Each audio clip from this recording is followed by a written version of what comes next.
Ted was a builder, and he started building for the Americans in the Second World War using concrete. And at that stage, there wasn't really a coating system for concrete. So he started playing around with a product called stipple coat, which he developed in his garage in Eastbourne, not far from here. As part of that, he was introduced to a product called Semstick, very similar to PVA glue.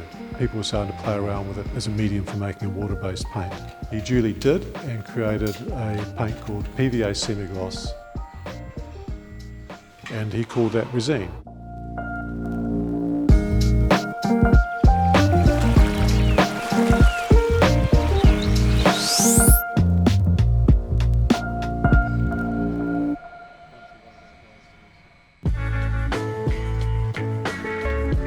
My name is Nick Nightingale. I'm the CEO of Resene Paints Limited.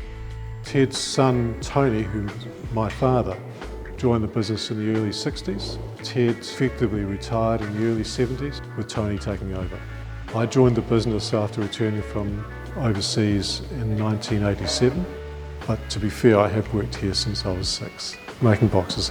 Thinking I was making them faster than the other guy making boxes, the pay lady would go around with little brown envelopes, people's pay, and that was on Thursdays, and they went round and I didn't get one. And I remember being absolutely gutted and saying to Dad, I haven't been paid. He reached in his pocket, took out a $1 note, gave it to me, and I was thrilled. I think inflation's destroyed that somewhat now. I remember some of the excitement when we did things new for the first time.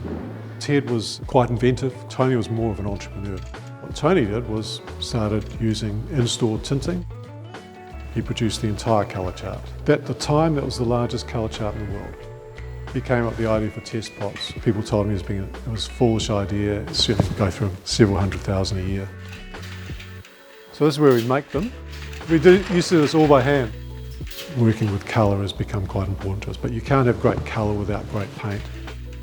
Quality is probably the most sustainable thing you can do. Buy quality, don't replace it often, or buy paint that's going to last longer and also protect the substrate for longer. There's no sense having a cheap system on steel, therefore the steel rusts and you've got to replace the steel sooner. So this is what we call our main plant, the main batch plant. Mostly we're operating 12 and 10,000 litre batch at a time. Generally it takes about a day to make a batch of paint. We feel very strongly this is a New Zealand business and we're very proud of that. New Zealanders have also been extremely willing to look at colour and to have colour in their lives and to use paint as a medium to achieve that. The colour system that we've developed here has proven to be very effective in our climate.